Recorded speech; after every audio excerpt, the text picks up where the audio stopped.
Hello everyone, welcome back to my channel. In this video, we will discuss about concept of isostasy, which is the chapter of geomorphology, semester number 1st geography honors. आपकी book में concept की जगह theory हो सकता है, theory of isostasy, तो doesn't matter कि यहाँ पे थ्योरी लिखा हुआ है कॉन्सेप्ट है, दोनों चीज़ें सेम सेम होंगी। एंड जो चीज़ें सिलेबस में हैं, आपके जो टॉपिक्स जो कंटेंट्स हैं, वो सारी चीज़ें इस वीडियो में कवर अप हो जाएंगी। और अगर आपके चैप्टर्स में, आपके सिलेबस में कोई और कंटेंट भी है, अगर कोई और टॉपिक है जो छूट रहा है मेरे से, तो वो भी आप बता सकते हो। नहीं तो खुद से मैंने कोशिश करी है कि लगभग सारे टॉपिक्स कवर हो जाएं अकॉर्डिंग टू सिलेबस। नोट्स आपको डिस्क्रिप्शन बॉक्स में मिल जाएंगे, जो लिंक दिया हुआ है आप उसको विजिट करें, वहां से आप डाउनलोड कर सकते हैं। एक और चीज़ जो इम्पॉर्टेंट है वो ये है कि बहुत सारे बच्चों ने कहा दीदी फिजिकल ज्योग्राफी भी स्टार्ट करो। तो physical geography and geomorphology are mostly same. तो जो अगर टॉपिक्स आपके मैच हो रहे हैं जियोमॉर्फोलॉजी वाले टॉपिक से, लाइक कॉन्सेप्ट ऑफ आइसोस्टेसी, अगर आपको भी पढ़ना है तो आप इस वीडियो को प्रेफर कर सकते हो, ठीक है। क्योंकि सारी चीज़ें लगभग, अब आइसोस्टेसी का कॉन्सेप्ट तो भाई सेम ही रहेगा ना, चाहे वो आपको जियोमॉर्फोलॉजी में पढ़ना हो या फिर फिजिकल ज्योग्राफी में, ठीक है। तो कॉन्सेप्ट लगभग सेम ही होगा। एंड कोई एक दो टॉपिक ऐसा हो सकता है जो इंक्लूड कर दिया जाए या फिर हटा दिया जाए, तो ये सारी चीज़ें चलेंगे। अब आते हैं हम मुद्दे पे कि हमें आइसोस्टेसी पढ़ना है। तो आइसोस्टेसी क्या है? आइसोस्टेसी का मतलब होता है भू संतुलन। इट मीन्स कि जो भी हमारे लैंडफॉर्म्स हैं वो कहीं ना कहीं संतुलित हैं, कहीं ना कहीं स्टेबल हैं, बैलेंस है। तो वो बैलेंस क्यों है, किस तरह से हैं, वो सारी चीज़ें कैसे स्कॉलर्स ने लाई हैं, समझाई हैं हमें, वो सब हम देखते हैं, ठीक है। तो चलिए स्टार्ट करते हैं। आइसोस्टेसी देखने से पहले कुछ चीज़ें हम देख लेंगे। There is a great variation in the size of wide variety of landforms such as mountains, plateaus, plains, etc. on the earth surface. Yet certain balance is found on the surface of earth.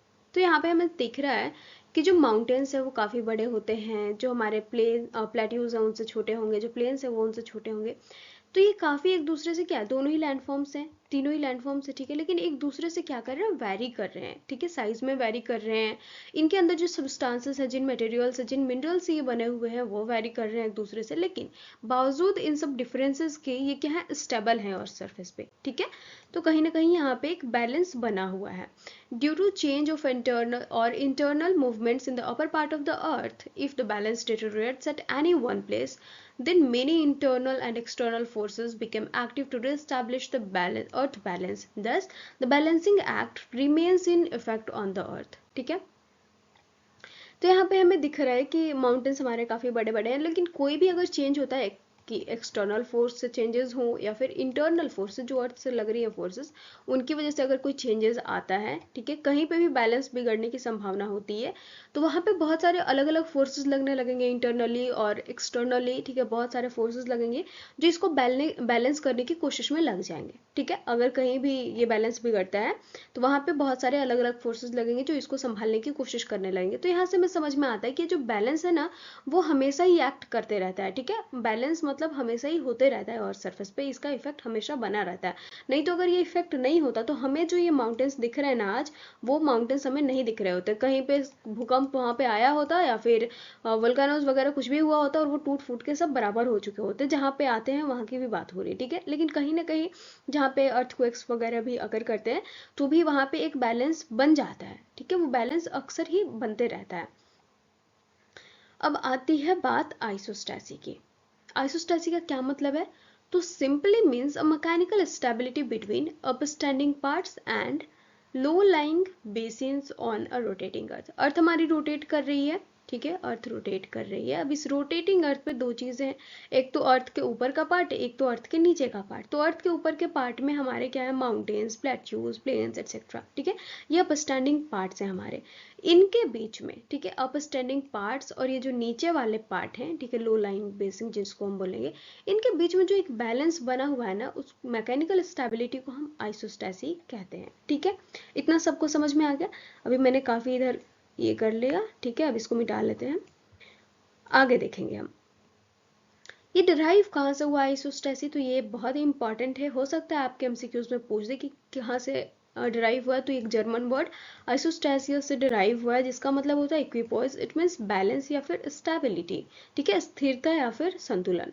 By American geologist Dutton इन 1889। किसने इसकी खोज की, किसने इसको derive किया isostasy से? तो American geologist Dutton ने 1889 में, किस चीज को इंडिकेट करने के लिए? The balance which he thought must exist between large upstanding areas of the earth surface and contiguous lowlands. ठीक है, तो किसके बीच में, तो जो हमारे अपस्टैंडिंग एरियाज है ना, अपस्टैंडिंग एरियाज और लोलैंड्स, जो हमारे कॉन्टिग्यूअस लोलैंड्स है, या फिर नॉर्मली समझो तो ये जो हमारे माउंटेन्स और इनके नीचे वाले जो बेसिन्स हैं, जो लोलैंड्स हैं, इनके बीच में कहीं ना कहीं वो सोचते थे कि कोई तो एक बैलेंस है। ठीक है, अब उस बैलेंस को एक नाम दिया जाए, और उसका नाम इन्होंने दिया आइसोस्टैसी।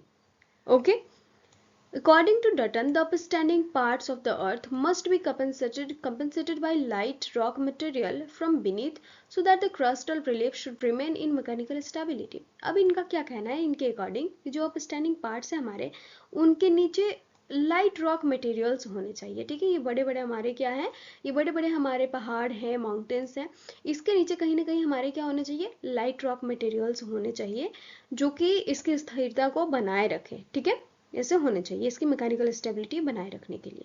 यहां तक सबका क्लियर हो गया, आगे बढ़ते हैं।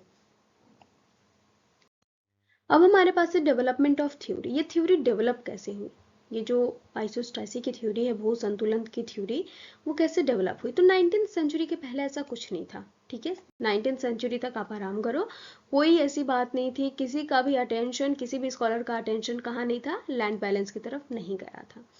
तो अब इसका मतलब 19th सेंचुरी की बात चीजें आई, तो this thing came to the attention of surveyors and geologist only after getting shocking results while determining the survey and comparative latitudinal position between mountains, plateaus and plains।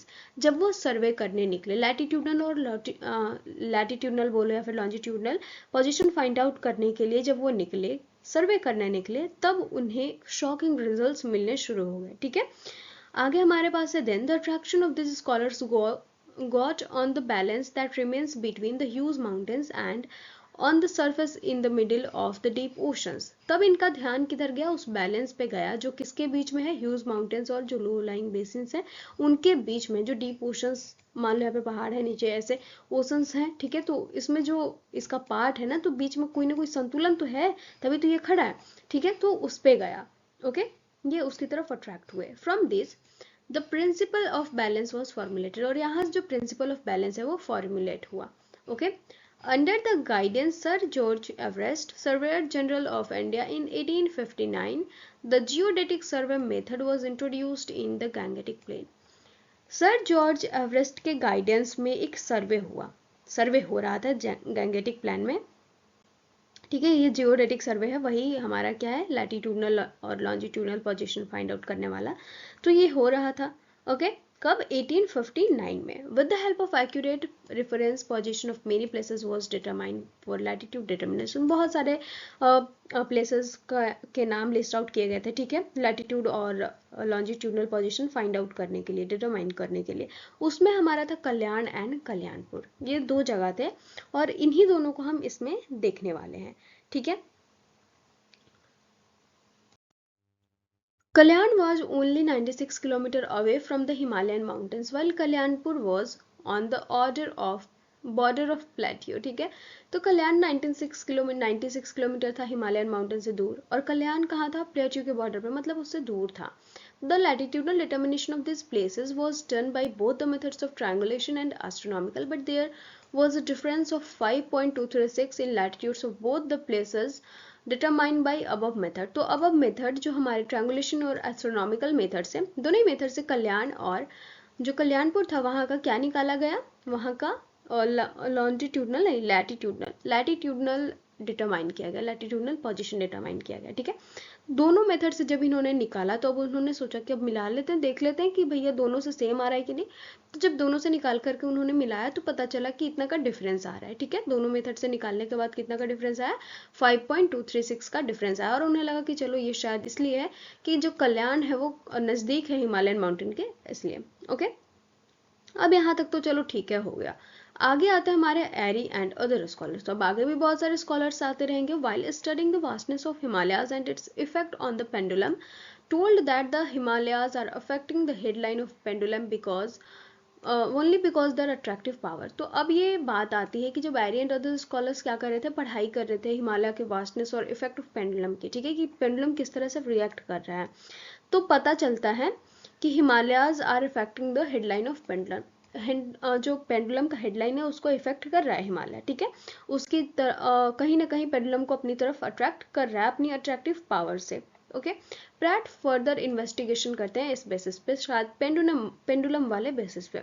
और जब ये निकालते हैं कल्याण और कल्याणपुर का लैटिट्यूडनल पोजीशन, तब पता चलता है कि डिफरेंस कितना का रहा है, 15.885 का, जो कि काफ़ी ज़्यादा था, मोर देन 3 टाइम्स था 5.236 वाले डिफरेंस की, ठीक है। तो ये काफ़ी ज़्यादा हो गया।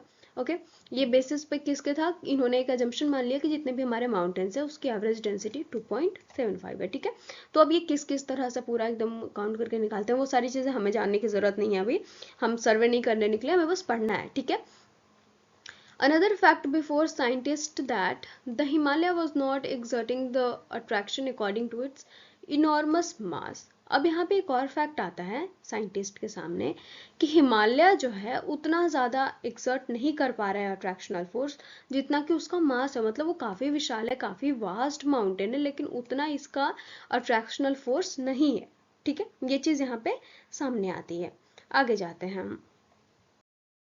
हमारा यहाँ पे क्लियर हो गया, ये जो हमारा आया था 5.236 जब आया था ये, तो साइंटिस्ट को ऐसा लगा कि हिमालय क्योंकि बहुत बड़ा माउंटेन है तो अपनी वास्टनेस की वजह से, क्योंकि इसका मास काफ़ी अधिक है, तो इसकी वजह से ये डिफरेंस आया है। डिफरेंस की वजह ही क्या है, हिमालयन माउंटेन है, ठीक है, इसका ये वास्टनेस है। लेकिन जब इधर ये डेंसिटी के बेसिस पे इधर निकाला गया और ये इतना आ गया, तब ये अनदर फैक्ट सामने आया था, ठीक है, कि जो साइंटिस्ट मतलब जिनको ये पता नहीं था, ठीक है, किसी को भी नहीं पता था, तो सामने आया ये बात कि हिमालय जितना एक्सर्ट करना चाहिए इसको अट्रैक्शनल फोर्स उतना नहीं कर पा रहे अपने मास के अकॉर्डिंग, ठीक है, अपने मास के कंपैरिजन में। क्लियर हो गया आई थिंक इतना। अब हम आगे बढ़ेंगे। Many reasons were given behind low attraction force of Himalayas. तो अब ये तो सामने आ गया कि जितना हिमालयन का फोर्स लगना चाहिए उतना नहीं लग पा रहा है, ठीक है, अपने इनॉर्मस मास के कंपैरिजन में काफी कम है। लेकिन कम क्यों है, क्यों कम फोर्सेस लग पा रहे हैं, अट्रैक्शनल फोर्स कम क्यों है हिमालयन के, ठीक है।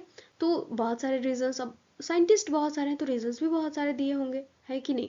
तो यहाँ पे हमारा पहला रीजन है कि the substances of Himalayas are of low density. किसी ने कहा कि जो सबस्टांसेस है हिमालयाज के जिससे से वो बना हुआ है वो क्या है, वो लो डेंसिटी का है, इसलिए जो इंटायर हिमालय का पूरा इफेक्ट है वो काफ़ी लेस है, एंड इसी की वजह से फोर्स ऑफ अट्रैक्शन भी कम है वास्टनेस के कंपेयर में।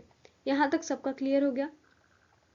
क्यों बताया जा रहा है, क्योंकि उसमें सबस्टांसेस लो डेंसिटी के भरे हुए, इसलिए वो उतना इफेक्ट नहीं लगा पा रहा है, उतना अट्रैक्शन नहीं है। हिमालयाज आर हॉलो, दूसरा क्या रीजन है कि हिमालयाज हॉलो है और composed of bubbles and not of rocks. ये बबल से बने हुए हैं, ठीक है, ये रॉक से बने ही हुए नहीं है, किसी का कहना ये था, वो एकदम खोखले हैं, हॉलो हैं। अब इस फैक्ट की वजह से ना तो उनका वेट है ना ही डेंसिटी है, और वेट और डेंसिटी है नहीं, वेट और डेंसिटी काफ़ी कम है लेकिन काफ़ी कम है, तो इसकी वजह से जो उनका ग्रेविटेशनल फोर्स है, जो अट्रैक्शनल फोर्स है, वो भी काफ़ी लो होगा, ठीक है। ये दूसरा रीज़न है। तीसरा रीज़न आया सामने कि it was suggested that there is such a level below the surface of earth below which there is no change in density of rocks, density varies only above this level, ठीक है। अब एक चीज और बताया गया कि जो हमारे एक लेवल है अर्थ के नीचे, ठीक है, और ये ऊपर के हमारे जितने भी लैंडफॉर्म्स हैं, तो ये जब नीचे जाता है तो एक लेवल पे, अर्थ के नीचे एक लेवल के बाद डेंसिटी में कोई चेंजेस नहीं आता, ठीक है, डेंसिटी सबका एकदम समान हो जाता है, एक जैसा हो जाता है। Gradually, the theory of isostasy was formulated. Many scholars expressed different views of this. बहुत सारे स्कॉलर्स आए, बहुत सारे स्कॉलर्स ने अलग अलग चीज़ें दी, और धीरे धीरे करके जो हमारी थ्योरी ऑफ आइसोस्टेसी है वो आगे बढ़ती रही, वो पूरी हुई। ऐसे ही कुछ हमारे पास प्रोमिनेंट स्कॉलर्स हैं जिनके बारे में हमें पढ़ना है, और बेसिकली अक्सर पूछा जाता है प्रेट और एरिक को कंपैरिजन करके बताओ कि क्या डिफरेंसेस है दोनों के थ्योरी ऑफ आइसोस्टेसी में। तो इस तरह से आपसे पूछा जा सकता है क्वेश्चन, ठीक है। तो हम पढ़ते हैं पहले प्रेट के बारे में। According to Pratt the height and density are inversely proportional. एकदम उल्टा है, हाइट और डेंसिटी का दोनों का जो रिलेशन है वो उल्टा है। अगर हाइट ज़्यादा होगा तो डेंसिटी कम होगी, और डेंसिटी अगर ज़्यादा होगा तो हाइट कम होगा, okay.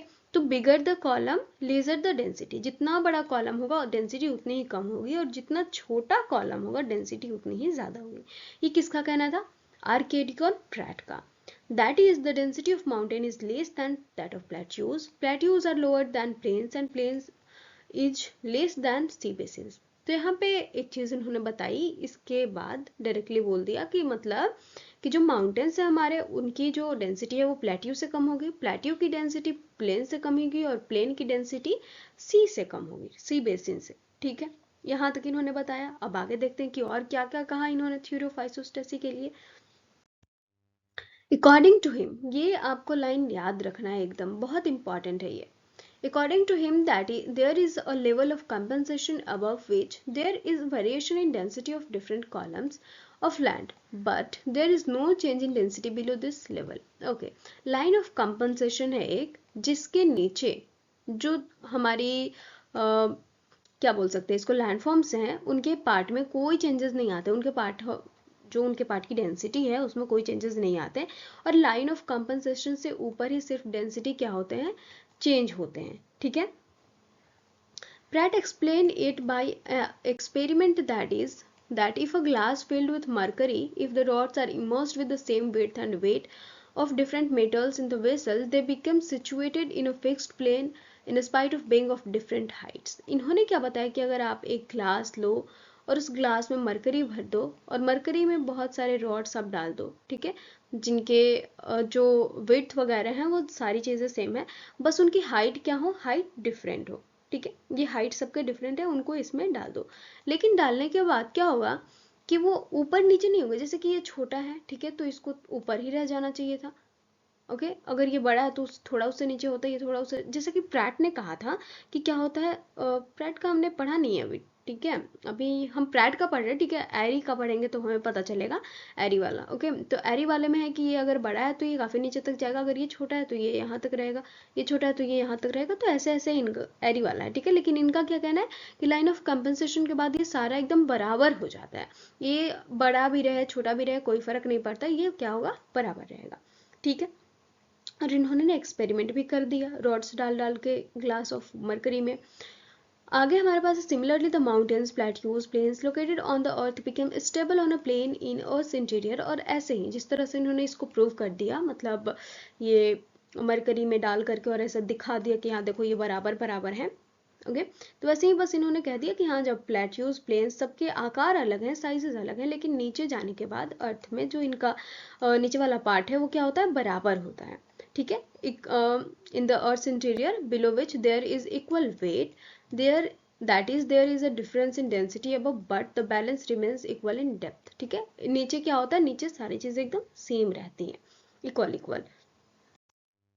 The concept of Sir George Airy. According to Airy, sial is floating in sima. इनका कहना है कि सियाल सीमा के ऊपर फ्लोट कर रहा है, मतलब कि जो अर्थ का जो क्रस्ट है वो मैग्मा के ऊपर क्या कर रहा है, तैर रहा है, ऐसा कहना है प्रैट एरी का। प्रैट का हम पढ़ चुके हैं। ठीक है, प्रैट का हमें समझ में आ गया। इनका देखो ये जितना बड़ा है उतना ही नीचे तक जाएगा ये, लेकिन उनका क्या कहना था कि ये कितना भी बड़ा हो कितना भी कुछ हो, वो एक लेवल के बाद बराबर आपको दिखने को मिलेगा। ठीक है, इसकी डेंसिटी बराबर होगी एकदम। इधर ये क्या बराबर है, ये बिल्कुल भी नहीं बराबर है, ये तो सबका, इसका कुछ और है, इसका कुछ और है, इसका कुछ और है, लेकिन जो प्रैट का कहना था उसमें सारी चीजें नीचे वाली बराबर थी इसमें। ठीक है, आगे हम पढ़ेंगे तो क्या हमारे पास, the Himalayas are floating in the denser magma with their maximum portion sunk in the magma in the same way as boat floats in the water with its maximum part sunk in water. इनका कहना है कि जैसे एक boat है, okay, और ये boat क्या कर रहा है, अपने मोस्ट ऑफ द पार्ट के साथ ऐसे पानी में तैर रहा है, मोस्ट ऑफ द पार्ट इसका पानी में डूबा हुआ है। बिल्कुल वैसे ही हमारा हिमालयन माउंटेन है, इसका मोस्ट ऑफ द पार्ट क्या है, नीचे है। ठीक है, संक इन द मैग्मा, ऐसा कहना किसका है, एरी का कहना है। अभी आगे देखो, इसको याद रखना कि इनका कहना है कि most of the part Himalayan mountain का क्या है, मैग्मा में डूबा हुआ है। This concept involves the principle of flotation. Principle of flotation का कॉन्सेप्ट करता है, ठीक है, इन्वॉल्व करता है। If the land column above the substratum is larger, its greater part would be submerged in the substratum, and if the land column is lower, its smaller part would be submerged in the substratum। तो ये चीज़ तो हमारी यहाँ पे clear हो रही है कि जितना, ठीक है, जितना लार्जर होगा ये जो हमारे लैंडफॉर्म से, जो जितना लार्जर होगा उतना ही ज़्यादा ये मैग्मा में अंदर रहेगा। ठीक है, और जितना कम होगा उतना ही ज़्यादा कम रहेगा। ठीक है, इसकी साइज पे डिपेंड करता है कि कितना है इसका साइज। ये अगर हिमालयन माउंटेन है तो काफ़ी अंदर तक होगा यहाँ पे, और अगर कोई प्लेट्यू है तो उससे कम होगा। ठीक है, ये किसने कहा, ये एरी ने इसको कहा। ठीक है, अब इन्होंने भी एक्सपेरिमेंट किया, ये देख सकते हो वुडन पीसेस डाल करके, यूनिफॉर्म डेंसिटी वाली वुडन पीसेस इसमें डाल दी। इनका कहना था कि जितने भी हमारे लैंडफॉर्म्स हैं सबकी डेंसिटी एकदम सेम है, क्रस्ट पे जितनी भी चीज़ें हैं सबकी डेंसिटी सेम है। अब उसको सारी सेम डेंसिटी वाली हैं तो उसको जब पानी में आप डाल करके देख सकते हो। वुड लिया इन्होंने, वुड का जो लेंथ था वो अलग अलग था और डेंसिटी इसकी सेम थी, और इसको डाला इन्होंने पानी में और बताया कि हाँ जो जितना बड़ा होगा वो उतना ही अंदर रहेगा पानी में। ठीक है, तो ये चीज़ें यहाँ पे क्लियर हुई इनकी। अब इसको देखो किस तरह से हम एक्सेप्ट नहीं करेंगे और एक्सेप्ट ना करने का क्या रीज़न है वो हम आगे देखेंगे।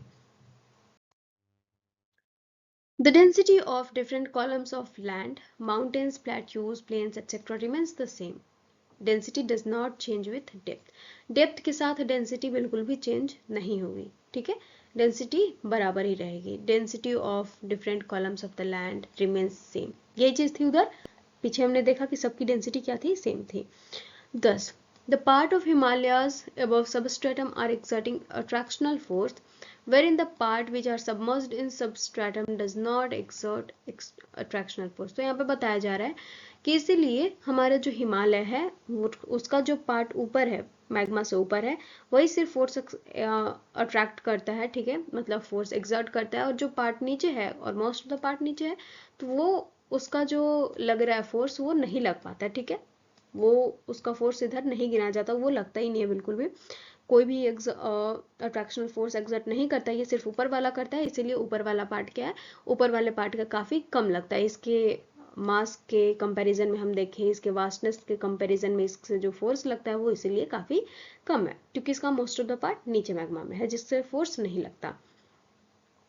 लेकिन ये चीज़ इन्होंने चलो बता दी, सही है। अब इधर बाकी के स्कॉलर्स का क्या कहना है वो देखो, कि अगर हम इनके कॉन्सेप्ट को एक्सेप्ट करते हैं, थ्योरी ऑफ आइसोस्टेसी को जो एरिस के द्वारा दिया गया है, तो क्या होगा, इट वुड बी रॉन्ग। ये रॉन्ग साबित होगा, क्योंकि इतना बड़ा रूट, अगर हम हिमालय माउंटेन की बात करें, फिर कुछ भी ले लो, अगर ये काफ़ी नीचे तक पृथ्वी में जाता है, तो क्योंकि पृथ्वी के अंदर हाई टेम्परेचर है, एंड हाई टेम्परेचर की वजह से ये क्या होगा, ये मेल्ट हो जाएगा, तो ये पॉसिबल ही नहीं है। अब जब मेल्ट होने लगेंगी चीज़ें, तो आप बताओ कि किस तरह से वो बैलेंस हो सकती है, नहीं हो सकती बिल्कुल भी। As temperature increases with depth at the rate of 1 degree centimetre per 1 degree Celsius पर 32 मीटर। ओके, इनका कहना है कि 1 डिग्री सेल्सियस पर 32 मीटर में ऐसे बढ़ता है, इंक्रीज करता है टेम्परेचर, तो इतना हाई टेम्परेचर में सारी चीज़ें क्या होंगी, मेल्ट हो जाएंगी।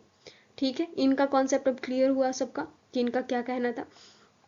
नॉर्मल सी समझो तो ये है हमारे प्रैट। ठीक है, ये प्रैट हो गए और ये हो गई इधर एरी। ठीक है, इनका कहना था प्रैट का कि कोई भी डेंसिटी वाली वस्तु ले लो, जब आप इसको पानी में डालोगे तो पानी में ये जो जाएगा, पानी में डालो या फिर मैग्मा में डूबा हुआ है, तो नीचे क्या होता है, इनकी जो लेवल ऑफ कॉम्पनसेशन है वहाँ के बाद जो चीज़ें होंगी वो सेम होंगी, इनकी डेंसिटी एकदम सेम होगी, ये बराबर हो जाएंगी। ठीक है, मतलब ये नीचे जाएंगी तो इनकी जो हाइट वगैरह है ये नीचे बराबर रहेंगे, ऊपर में भले ही कम ज़्यादा हो कुछ भी हो। ठीक है, लेकिन एरी का क्या कहना था कि जितना जिसका भी हाइट वगैरह जितना ज़्यादा होगा वो उतना ही अंदर रहेगा। ठीक है, ये छोटा वाला प्लेट्यू हो गया, मान लो ये हमारा छोटा वाला प्लेन हो गया, तो जितना बड़ा है उतना ही ज़्यादा ये नीचे तक है। ठीक है, क्लियर हो गया, आगे बढ़ते हैं। आगे हमारे पास है हेफोर्ड एंड बोवी का concept. Hayford and Bowie have propounded the concept of isostasy almost similar to the concept of Pratt. Pratt के सिमिलर इन्होंने अपना कॉन्सेप्ट दे दिया। प्रैट के सिमिलर दिया मतलब क्या, प्रैट ने क्या कहा था, प्रैट ने कहा था कि जो नीचे है सारी चीज़ें, ठीक है,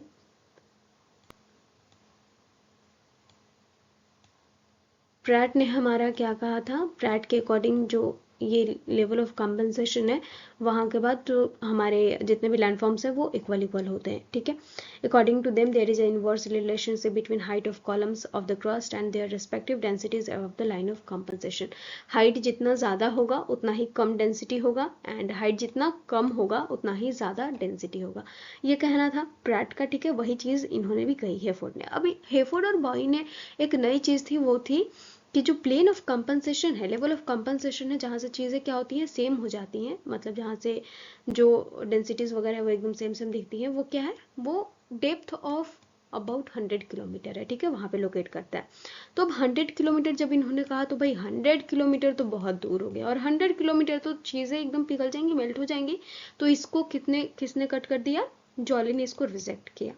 अब जॉली की बात कर लेते हैं। इन्होंने आइसोस्टेसी 1925 में प्रेजेंट करी थी। एमसीक्यूज में मैं कोशिश करूंगी कि कब इन्होंने प्रेजेंट किया था वो सारा दिखा दूं।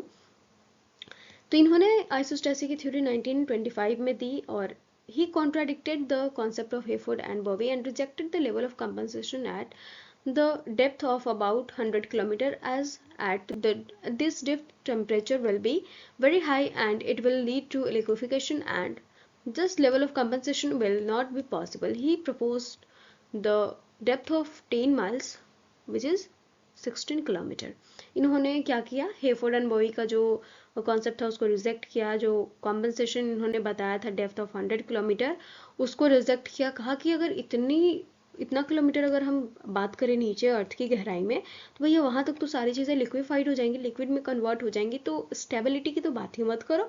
ठीक है, तो इन्होंने जो एक जोन बताया कि 16 किलोमीटर में जो लेवल ऑफ कॉन्वर्सेशन है, ठीक है, कंपनसेशन वो है। ठीक है, वो ऐसे नॉर्मली 100 किलोमीटर वाले कंपनसेशन के लाइन में बिलीव नहीं कर रहे थे। ठीक है, इन अदर वर्ड्स देखे तो ये हो गया हमारा। अब जॉली के अकॉर्डिंग देखो किस तरह से है। तो ये देखो, ये हमारा क्या है, लाइन ऑफ कंपनसेशन बोलो या फिर जोन ऑफ कंपनसेशन, जहाँ पे चीज़ें क्या होंगी, सेम होंगी। और वो क्या है, ओनली 16 किलोमीटर है। ठीक है, 100 किलोमीटर वाला नहीं होगा क्योंकि वहाँ पे चीज़ें क्या होंगी, वो लिक्विफाइड हो जाएंगी। क्लियर हो गया सबका? अब हम आगे बढ़ेंगे। ठीक है, यहाँ पे देखो ये सारे क्या हैं, ये हमारे लैंड फॉर्म्स हैं, यूनिफॉर्म डेंसिटी जोन वाले। ठीक है, अब हमारे पास है the concept of holes. According to Holmes, the higher columns are standing because of the fact that there are lighter material below them for greater depth. Where there is lighter material below the columns, below the smaller columns up to lesser depths. ठीक है, Holmes का क्या कहना है कि जो higher columns है वो क्यों स्टैंड कर रहे हैं, क्योंकि उनके नीचे लाइटर मटेरियल्स है और उतनी ही गहराई तक है। और जो लोअर मटेरियल्स या फिर लोअर कॉलम्स जो है वो क्यों है, लोअर कॉलम्स इसलिए हैं क्योंकि उतना ही कम में उनके नीचे भी लाइटर मटेरियल्स हैं, इसलिए वो स्टेबल है। ठीक है, जो जितना कम है, जितनी उसकी ऊंचाई कम है उतना ही नीचे भी कम रहेगा, और जितना ज़्यादा है ऊंचाई उतना ही ज़्यादा इधर भी रहेगा। ठीक है, ये किसका कहना था, होल्स का कहना था, और इसलिए ये स्टेबल। तो ये हम कैसे कर सकते हैं, ये शायद बोल सकते हैं कि जो एरी ने कहा था वो वाली बात आ गई यहाँ पे। ठीक है, होल्स और एरी वाला एकदम लगभग सेम सेम लग रहा है। ठीक है, अब है ग्लोबल आइसोस्टैटिक एडजस्टमेंट। हमारा लगभग आइसोस्टैटिक का चैप्टर कंप्लीट हो चुका है। हमने देख लिया कि किस स्कॉलर ने क्या कहा, और बस यही चीज़ें हमें देखनी भी थी। ठीक है, आइसोस्टैसी क्या है वो तो समझ में आ गया कि हम एक स्टेबिलिटी को उससे इंडिकेट कर रहे हैं आइसोस्टैसी के नाम से।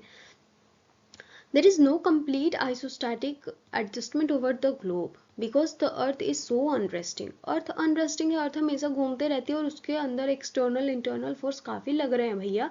तो आइसोस्टैटिक एडजस्टमेंट ना पूरी तरह से कंप्लीट बिल्कुल भी हो ही नहीं सकता, ये बैलेंस एकदम कंप्लीटली नहीं हो सकता। ठीक है, एक एडजस्टमेंट बोले तो होते रहता है अक्सर ही, कंटिन्यूसली ये बैलेंस है, बना है, और अगर थोड़ा भी गड़बड़ होता है, बैलेंस बिगड़ने की बात आती है, तो कहीं ना कहीं इसको बैलेंस करने के लिए काफी सारे फोर्सेस लग रहे होते हैं। लेकिन एकदम बोलो कि हाँ एकदम आइसोस्टेसी एकदम बैलेंस है, एकदम स्टेबिलिटी है, और ये कभी खत्म बैलेंस हो ही नहीं सकता, एकदम जैसा है वैसा रहेगा, एकदम स्टेबल स्थिर है, तो ऐसा नहीं है बिल्कुल भी। ठीक है, इसमें चेंजेस होते रहते हैं, बस ऐसा है कि नेचुरली ऐसे फोर्सेस लगते हैं जो इसको स्टेबल करने की कोशिश में भी लग जाते हैं।